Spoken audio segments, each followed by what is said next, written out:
عزیزان گرامی، قرآن میں خدا نے کہا ہے کہ امتحان کیوں ہے؟ خدا کہتا ہے کہ اگر تم نے یہ دعویٰ کیا ہے کہ تم ایمان لے کے آئے ہو اور تمہیں لگتا ہے کہ ہم ایسے ہی مان لیں گے کہ ایمان لے کے آئے ہو، ایسا نہیں ہوگا۔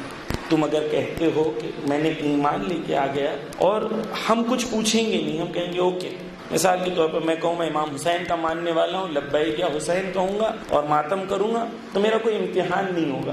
خدا قرآن میں کہتا ہے ایسا تو ہوگا نہیں۔ خدا کہتا ہے کہ بسم اللہ الرحمن الرحیم، احسب الناس ان یترکوا ان یقولوا آمنا وہم لا یفتنون، کہ تم نے یہ گمان کیا ہے، کہ تم نے یہ حساب لگایا ہے، تم کیا سوچتے ہو کہ تم کہہ دو کہ ہم نے ایمان لے کے آ گئے؟ اسی طریقے سے کہ میں آپ سے کہوں کہ میں نے آکسفورڈ یونیورسٹی سے پی ایچ ڈی کی ہے، تو آپ کہیں گے بھائی ڈگری تو دکھاؤ۔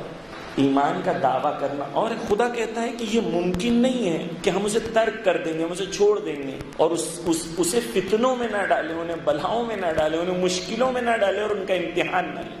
جتنا بڑا ایمان کا دعویٰ ہے اتنا بڑا امتحان ہوگا۔ حسین ابن علی کا لیول ہے تو وہ لیول کا امتحان، غلام حسین کا دعویٰ ہے تو سعید کی طرح امتحان، مسلم کی طرح امتحان۔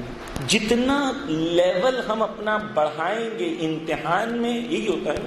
آپ کو IIT میں جانا ہے تو KG سٹینڈرڈ کا یا 10 سٹینڈرڈ کا ایگزام نہیں ہوگا، امتحان سخت ہے کیونکہ منزل بلند ہے۔